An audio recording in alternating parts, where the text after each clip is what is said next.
देखिए, आज हमारा नया टॉपिक स्टार्ट हो रहा है वर्धन वंश। गुप्त वंश हमने पढ़ लिया था और इससे पहले गुप्त वंश में लास्ट टॉपिक था गुप्त समाज। अब नया वंश स्टार्ट हो रहा है वर्धन वंश, और वर्धन वंश को ही हम दूसरे किस नाम से जानते हैं? पुष्यभूति वंश के नाम से जानते हैं। पुष्यभूति वंश के नाम से क्यों जानते हैं? बिकॉज एक व्यक्ति था जिसका नाम था पुष्यभूति, और उस पुष्यभूति ने वर्धन वंश की स्थापना की, इसलिए इस वंश को वर्धन वंश या पुष्यभूति वंश भी कहा जाता है। देखिए, वर्धन वंश की स्थापना पुष्यभूति किसने की थी? वर्धन वंश की स्थापना पुष्यभूति नामक एक व्यक्ति ने थानेश्वर में की थी। थानेश्वर प्रेजेंट में कहां पर है? हरियाणा में। ठीक है, थानेश्वर में पुष्यभूति नामक व्यक्ति ने वर्धन वंश या पुष्यभूति वंश की स्थापना की थी। इस वंश के 3 प्रमुख शासक हुए हैं, प्रभाकर वर्धन, राज्यवर्धन और हर्षवर्धन। देखिए, पुष्यभूति के बाद राजा बनता है नरवर्धन, और नरवर्धन के बाद बनता है आदित्यवर्धन। आदित्यवर्धन के बाद राजा बनता है प्रभाकर वर्धन के बाद राज्यवर्धन, और राज्यवर्धन के बाद हर्षवर्धन, जो इस वंश का अंतिम शासक था। कौन? हर्षवर्धन। लेकिन यदि पूछा जाए कि 3 प्रमुख शासक कौन कौन से थे वर्धन वंश के, तो प्रभाकर वर्धन, राज्यवर्धन और हर्षवर्धन।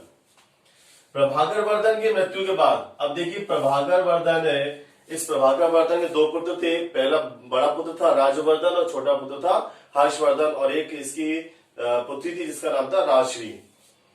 तो प्रभाकर वर्धन की मृत्यु के बाद इसका बड़ा पुत्र, क्या नाम था जिसका? राज्यवर्धन। वो क्या बनता है? राजा बनता है। बंगाल का एक शासक था, गौड़ शासक, गौड़ जाति है, गौड़ शासक था जिसका नाम था शशांक। इस शशांक ने क्या किया? बंगाल का गौड़ शासक था शशांक, इसने 606 ईस्वी में राज्यवर्धन की हत्या कर दी थी। ठीक है, बंगाल के गौड़ शासक शशांक ने 606 ईस्वी में राज्यवर्धन की हत्या कर दी थी, और तब हर्षवर्धन ने प्रतिज्ञा ली थी कि मैं इस पूरी पृथ्वी से गौड़ जाति को नष्ट कर दूंगा। राज्यवर्धन के बाद उसका छोटा भाई हर्षवर्धन कौन बनता है? शासक बनता है। मतलब वर्धन वंश का राज्यवर्धन के बाद शासक कौन बनता है? हर्षवर्धन, जिसका शासनकाल है 606 ईस्वी से 647 ईस्वी तक, लगभग 40 साल तक इसने शासन किया था। हर्षवर्धन ने 40 वर्ष तक शासन किया। हर्षवर्धन की मृत्यु के बाद वर्धन वंश समाप्त हो जाता है। मैंने क्या बताया कि वर्धन वंश का अंतिम शासक कौन था? हर्षवर्धन।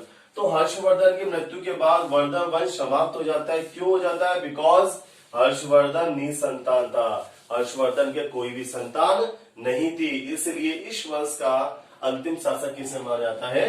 हर्षवर्धन को। ठीक है, अब देखिए हर्षवर्धन ने कामरूप, अब कामरूप कहां पर है? असम में। तो पहले कामरूप बोला जाता था, अब क्या बोला जाता है? असम। तो हर्षवर्धन ने कामरूप के राजा भास्कर वर्मा से एक मित्रतापूर्ण संधि की। ठीक है, हर्षवर्धन ने कामरूप पर आया था भास्कर वर्मा, इससे एक मित्रतापूर्ण संधि की, और संधि का रीजन क्या था? ताकि शशांक के विरुद्ध एक बड़ी सेना को भेजा जा सके। दक्षिणी भारत में, साउथ इंडिया में लगभग 620 ईस्वी में एक चालुक्य वंश का राजा था जिसका नाम था पुलकेशिन सेकंड। इसने हर्षवर्धन की सेना को पराजित किया और नर्मदा नदी के तट से ही वापस भेज दिया। वर्धन वंश की दूसरी राजधानी थी कन्नौज, और कन्नौज कहां पर है? यूपी में। पहली राजधानी क्या थी? थानेश्वर, और दूसरी राजधानी थी कन्नौज। हर्षवर्धन ने महाराजाधिराज की उपाधि धारण की। महाराजाधिराज का मतलब क्या होता है? राजाओं का राजा। ठीक है, अब देखिए हर्ष प्रति 5वें वर्ष कि हर 5वें वर्ष हर्षवर्धन क्या करता था? प्रयाग, इलाहाबाद में वह क्या करता था? गंगा और यमुना नदी के संगम पर है प्रयाग। ठीक है, यहां पर क्या करता था? एक महोत्सव आयोजित करता था।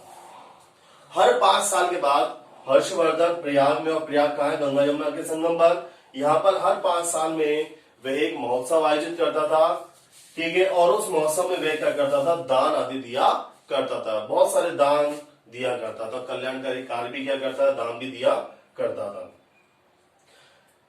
चीनी यात्री हेंगसांग, एक चीनी यात्री था जिसका नाम था हेंगसांग, चाइना का व्यक्ति था, यात्री था हेंगसांग। वह छठे महोत्सव में शामिल हुआ। ठीक है, हर 5वें वर्ष करता था, तो इसी प्रकार का एक छठा महोत्सव हुआ था। और छठे महोत्सव में किसने पार्टिसिपेट किया था? हेंगसांग भी शामिल हुआ था। ठीक है, अब हेंगसांग की बुक थी सी यू की। देखो, एक नाम आता फाइयान और एक नाम आता हेंगसांग। ये दोनों कहाँ के थे? ये दोनों चीन के थे। अब फाइयान का नाम आता, फाइयान किस समय भारत आया था? तो फाइयान चंद्रगुप्त द्वितीय या चंद्रगुप्त विक्रमादित्य के समय भारत आया था, जो गुप्त वंश का था। और यदि हेंगसांग के बारे में पूछा जाए कि हेंगसांग किस समय भारत आया था, किसके काल में भारत आया था, तो हेंगसांग हर्षवर्धन के समय में भारत आया था। और इसकी बुक का नाम क्या था? सी यू की। हर्षवर्धन और उस समय के समाज के बारे में, सोसाइटी के बारे में हर्षवर्धन ने अपनी बुक सी यू की में लिखा था। ठीक है, तो ये हुआ आपका वर्धन वंश।